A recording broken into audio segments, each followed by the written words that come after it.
Hello YouTube, welcome to another episode of What's Inside. So in today's episode we are going to take a look at what is inside these two cheap Chinese torches. So in this episode I will be opening one of these torches and I will show you what's inside any one of them in another video. So I'll pick this one up. Actually these two are pretty cheap. This was actually a little bit more expensive than this one just because it has one more LED right here. So this is in fact a 2 LED torch, but this costs a little bit more than this one. I thought this I have this since a long time, so I don't actually remember the exact price of these two when I bought. So anyway, these two are dead now, as you can see. This won't light up anymore, and this one even has the key missing. So if I try to turn it on using a screwdriver, so let's, and that didn't work, and this didn't work as well. So obviously I can feel the movement, but you don't see anything. But so I think I should open this one first. And there's one more thing happened. When I tried to, this was actually lying around in my attic. So when I tried to recharge one of these, I just forgot which one was that, but one of these I just heard a popping sound and some fumes and some smoke came out. So let's see what has happened inside. I expect some kind of burning. So let's open this one in this video and let's keep this one for another video, which I will definitely show you. Okay, and this one, these two are actually pretty same in construction, but this one particular is made by Nokia, and I think you can clearly say it says made in China. But this one feels pretty solid. This one has more weight than this one. So yeah, let's open it up and see what's inside. So I'm going to open up this one. So speaking about this one, basically both of these are just like $2. It's like when I don't actually remember, but I think it's somewhere around 150 rupees for one of these. So it's like $2 around. Anyway, let's just take these things apart. So I think there's one screw here. There's only one screw. Has a charge indicator, and yeah, this is how this thing plugs in. This thing has a 2-pin adapter. This can plug straight into anything. It has straight into any wall socket. This is a typical Indian type of plugs. So yeah, let's take it apart. So this thing comes apart pretty quick, and as it talk simply, and yeah, okay, you can see some wires. So this is, look at the quality of this thing. This thing does not even have the LED terminals cut out. The LED terminals are just bent and the wires are soldered directly onto that. And this is the LED that they have used inside. This is I'm guessing like around 5. This is definitely not a 5mm. Let's just measure it. I just have a random tape here. Okay, so I'm just going to measure it anyways. So it's 1, 2, 3, 4, 5, 6, 7. It's a 9mm. Maybe 9mm.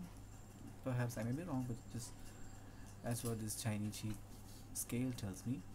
Anyways, okay, let's continue instruction. I'm going to open up the screw, and came off pretty neat. Goes in. Okay, anyways, so we're going to take things apart, and oh yeah, that's it. So there is no rocket science involved. There is the similar kind of battery which we have seen in my previous videos. This is a 4.5 volt rechargeable sealed lead acid batteries, and it's pretty straightforward. These batteries, if you take a closer look, you can actually see that there is nothing involved. There is no circuit boards or anything complex. This is just plain old school technology. Oh, wait a minute, this one is the one that just has burned. Okay, this one has, okay, if I take it apart, I believe I can show you that if you look closely. Okay, see that? Okay, it's too hard for focus. See that LED right there? Sorry, so see that resistor right there? Waiting for camera to get focused. See that? See that resistor? That thing has burned, and even it has burned the wire beneath it, which I believe was in contact with the resistor at the time of burning. So basically, the wire would be sitting next to this thing, and it got pretty hot and it got burnt the wire as well. So yeah, this is pretty dangerous circuit in fact, because if you take a look at the wire here, this particular piece right here, if you take a look at this wire, you see that at this point there is no insulation left in it. If you take a look at here, you can actually see that there is no insulation left this particular point, and that's because the insulation was burnt, was melted away with the heat of this resistor burning. So it's pretty simple. They have pretty nasty ways of cutting codes. You can actually see that there's only 2 diodes involved. There is not even a 4 diode 4-way bridge rectifier. It's only a 2 diode variant, and from the circuit it looks like the AC mains that is coming from here, these 2 terminals right here.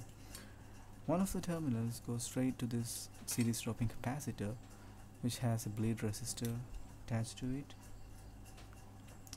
and from that point it goes straight to this bridge rectifier circuit right here. So just don't think if I place a piece of paper, will that be okay to see? Okay, anyway, just got the point. This thing was dirt cheap. They didn't even bother to add a full bridge rectifier. So yeah, that's pretty simple. The output from the rectifier one goes straight to the battery, and from the battery it goes 2 wires. One is going straight to this particular LED right here through the switch, and the other one goes for the front LED. So both of these LEDs has a single it's a 100 ohms resistor. So yeah, both these LEDs are current limited using a single 100 ohm resistor, which is connected to center pin. So if I press the switch backwards, this will activate this LED, and if I press it 2 steps forward, then first step is definitely I don't know whether you can see that, but one terminal here has cut and it is not connected to anything. So the next thing will turn it off, and 1 step forward will bring this LED light up. So that is pretty straightforward, and it is current limiting resistor for this charge indicator LED that is burned up. So that was a smell, and that is the one that is burnt. Actually, I expected the capacitor to be blown, but it was not that strong smell, so I expected anyways I expected burning, but this one was a culprit. So cheap Chinese electronics. Actually, this kind of charging is what they use in most of the electronics. Like if you take a look at, I'm guessing this will be the similar circuit. A similar circuit will be used in this one also. So let's see it in another video. If you look at another circuit, this one was from a mosquito bat. So if you look at here, you can actually see a series dropping circuit followed by a full wave bridge rectifier, which then powers up a similar kind of battery. And the funny thing is that they even use this kind of charging to recharge nickel metal. I don't think these are metal. I mean, I don't actually know this is nickel metal hydride or nickel cadmium, but anyways, they use the similar circuit. If I take this apart, you can actually see this also has a series dropping capacitor followed by a full wave bridge rectifier, which then recharges this battery pretty straight pretty straightforward. This has no protection circuits involved, no undercharging, no overcharge, no discharge protection whatsoever. So this is the Chinese way of cost cutting. So anyways, so I believe you got an idea about how these kind of things are made, and you can actually see the quality of these things. The wires are dangling apart. This isn't even hot glued to anything. So that's a 5 mm white LED right there, and this is also a white LED, and this does not even work. So I will show you in another video about how to recharge these dead sealed lead acid batteries. So that's it. See you in another video.